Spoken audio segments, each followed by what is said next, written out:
If Islam is a religion of violence, so is Christianity. When the United States and other Western countries refer to themselves as Christian nations, they are negating the separation of church and state and relegating freedom of thought to freedom to choose a religion.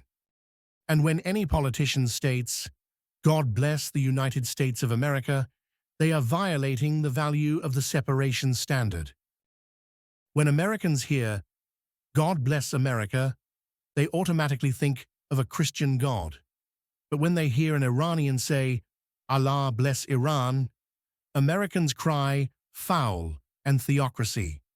Is there separation of church and state in America? Does it exist anywhere in the world? THumP insists that it does not. The Humanity Party has outlined the three main components of ending worldwide terrorism as: the first point is ending the legal possession of guns outside of a well-regulated military and law enforcement agencies. The second point is ending poverty by providing the FBNL. And the most controversial, the third point, is ending all religion through free worldwide education and honesty. Of course, people who believe that their particular God is watching over, upholding and blessing their country are going to be up in arms, Freudian slip intended, about the notion of ending religion. What THumP means is that we must truly separate church and state. Really. Furthermore, THumP does not suggest that anyone will be forced to abandon their religious beliefs because they are individual and personal opinions. But if people were more educated and presented with honest evaluations of religious history and its ancient sources, the people will be more apt and able to choose freely to give up religion for a more humane and logical way of viewing life upon earth. Religious missionaries and solicitors are supported in their right to spread throughout the world with the intent of convincing a person of a particular religious persuasion to change to theirs being God's only true church.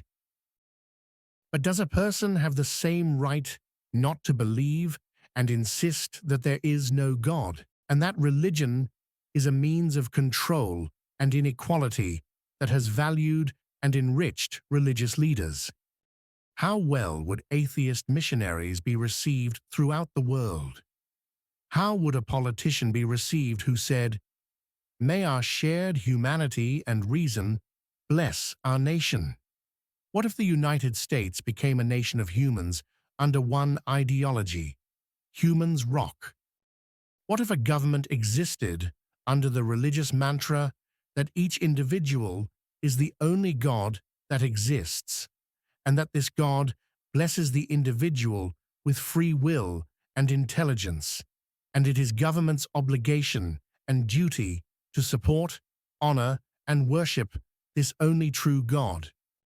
What if the two greatest commandments in the law, and upon which all law and the prophets hang, were, "Thou shalt love thyself with all thy heart, and with all thy soul, and with all thy mind.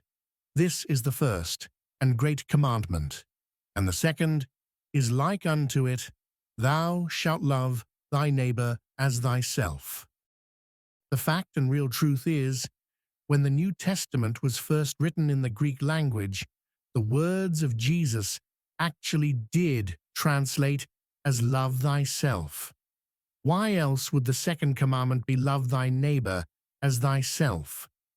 The problem arose when religious leaders had the Greek version translated to fit their agendas. The people would not support religious leaders with value and money if God wasn't the intent of the love one should have with all thy soul and with all thy mind. If the individual was the intent, those who speak for God, all religious leaders, would lose their value and their income. Real truth, the man on whose life the stories of Jesus are based, whose actual name was Impendius, a man who was born circa 88 BCE, taught the people to love themselves first, above all. Impendius was a rebel who, like Socrates and many before him, taught independence of heart and mind. Is there any wonder why the politicians and religious leaders at the time had him killed? Yeah, and this is what THumP means by educating people so that they can make the choice for themselves to give up their religion for our shared humanity. The Humanity Party is a religion too. It's called the human religion. THumP has the answers. No one else does.